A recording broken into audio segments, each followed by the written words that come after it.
Chapter 3. Why on earth, each time I think of David, something happens?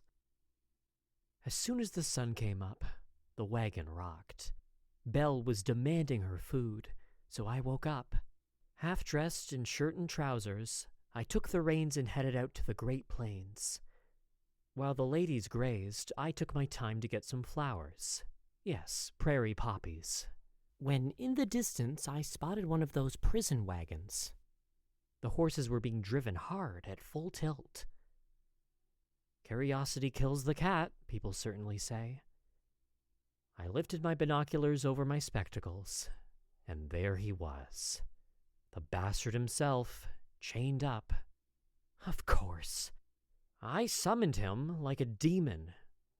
I fumbled into my jacket, knocking things over with these long arms of mine. Rage had me shaking head to toe, face burning hot, red as rusted iron. I don't know how many times I've done this. I drove to Blackwater to speak with the sheriff. God has a twisted sense of mercy with me, sending that fool when I needed peace. I could have stayed out of this, but no. My own will dragged me in to find out what he'd done this time. I didn't blink when I heard the word extortion. How much to get him out? I asked, tired. Sheriff squinted at me. Why so concerned, Mr. Emmerich? If I recall correctly, you've been here in Blackwater for a couple of days. Do you know something about this man? He's refused to identify himself. Insists he has no name. My hands clenched so hard my knuckles cracked. Took all I had not to rip my hat off and pull my hair out. I'll pay it, I said. He's an old friend. I promised his mother I'd look out for him. I felt the lie melt in my mouth. Keeping a straight face was harder than I thought. Never thought I'd see him here, I stated. $30, not a cent less. Lord help me. I pulled off my hat, steam rising from my head. Flipped it over, and there was my little velvet pouch with all the money I'd earned in 3 days of hard work. You really keep your money in there, son? The sheriff asked. Yeah. He shook his head. Ain't the smartest place. He opened the door, and right there was Dave, leaning against the wall, hat crooked over his eyes. You're lucky your friend is in town. Dave is 8 years older than me. Short brown hair that shades into blonde at the tips, blue eyes and sun-tanned skin. His response was nothing more than a grunt before he got up off the floor. Now get the hell out of here before I lock you both up, just because I can. The sheriff tossed to Dave his belongings, and after 2 long strides, we were out the door. Soon as we hit daylight, I turned back to him. What the hell did you do this time? He fixed his hat and pulled a cigarette. You're going to answer me, I snapped. What do you want to hear, Hal? I was collecting what I was owed. Folks don't like paying back. Nothing is free in this damn life. Don't you think that every time you do this shit, you're getting a name, and soon you won't have anywhere left to work? I mocked him, making faces, mimicking his voice. My glasses slid down my nose in my fervor. Ain't nobody asked you to help, he growled. Sweet mercy. And he's the older one. I wanted to pull my skin out of my face with my own hands. And what the hell were you expecting? That Eli would have pity on you? You know better than I do that wasn't gonna happen. And honestly, sometimes I see why your brother turned out the way he did. He crossed his arms, cigarette bobbing in his mouth. My shoulders slumped in resignation. I suppose you haven't eaten anything. I grabbed him by the sleeve and shoved him along.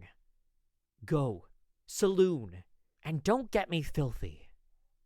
If anyone ever finds this journal, God willing that will never happen, Let me tell you that Blackwater Saloon sits right across from the inn.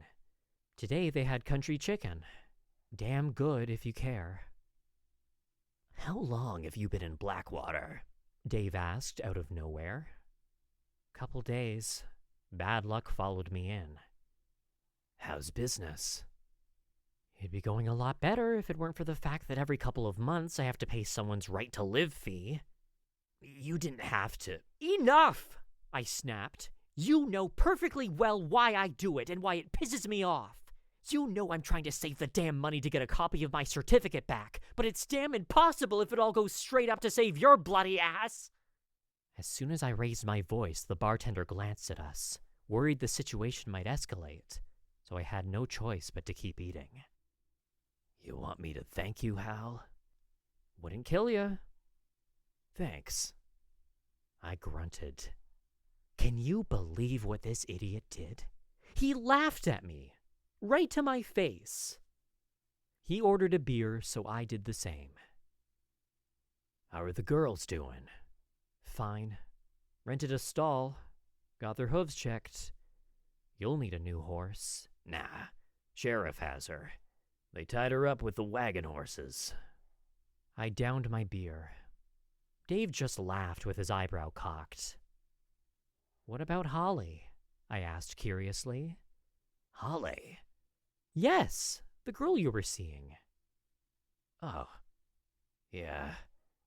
Haven't heard from her. Idiot, I muttered. I don't know why I even asked. You seem better, he said. Guess you got past Wolf. I shook my head. I suppose it doesn't weigh on me like it used to, but the memory is still fresh. You know it wasn't mutual, and even though it hurts, I always knew she would keep fighting for her people. Army wiped them out. Raven leads what is left, till someone's worthy. At least I know I can keep making business and learning from him.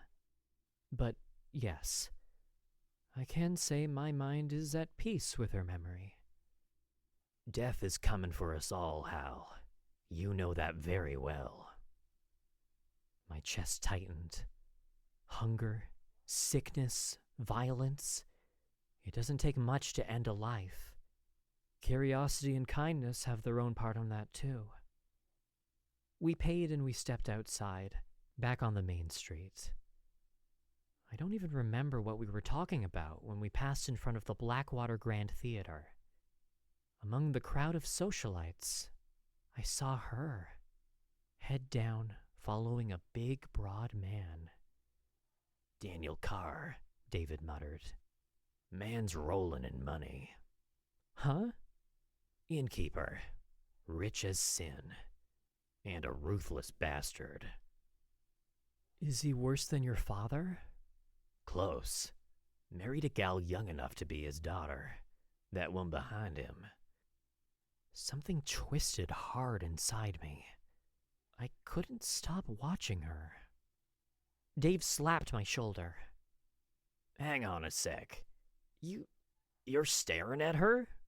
'Cause that there's the exact same look you gave to Wolf. Dave, Shh! Don't say my name here. Call me Snake. What? Shh now. Easy there, Hal. That man won't take kindly to anyone messing with his property. He pressed a fist to my chest, slipped a couple bills into my hand, don't ask me where he got them, and walked off, leaving me drowned in doubts.